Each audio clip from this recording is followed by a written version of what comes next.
Hi friends, welcome back to my channel.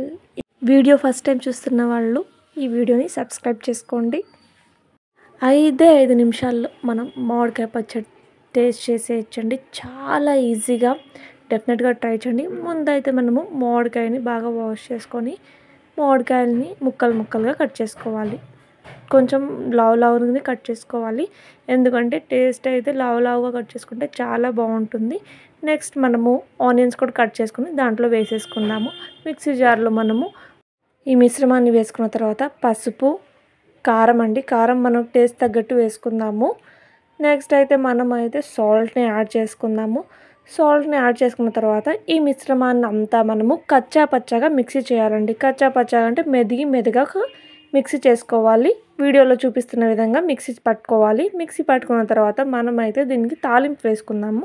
ఒక బౌల్లో oil వేసేసుకొని బాగా హీట్ అయిన తర్వాత తాలింపు గింజలు వేసుకున్న తర్వాత ఆ తాలింపు గింజలు బాగా అయిన తర్వాత మనమైతే ఈ తాలింపుని బాగా వేయించుకోవాలండి. దీంట్లో మనము కరివేపాకు వేసుకుందాము. కరివేపాకు కూడా బాగా ఆయిల్లో ఫ్రై అవ్వాలండి. ఫ్రై అయిన తర్వాత మనం ఈ మిక్సీ పట్టిన మిశ్రమాన్ని ఈ ఆయిల్లో వేసుకొని బాగా సిమ్లోనే మగ్గించుకోవాలండి.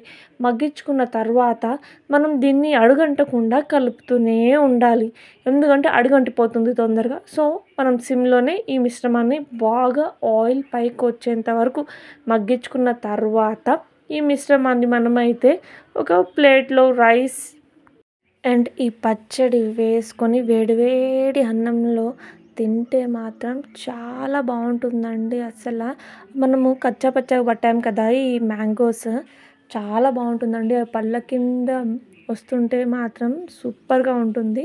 ఆ రైస్లో బాగా కలుపుకొని తింటే ఉంటుందండి వేరే లెవెల్. ఈ టేస్ట్ని మళ్ళీ ఎంజాయ్ చేయాలనిపిస్తుంది డెఫినెట్గా. ఈ వీడియో మీకు నచ్చినట్లయితే డెఫినెట్గా లైక్ చేయండి, షేర్ చేయండి, సబ్స్క్రైబ్ చేసేయండి. Thank you for watching this video.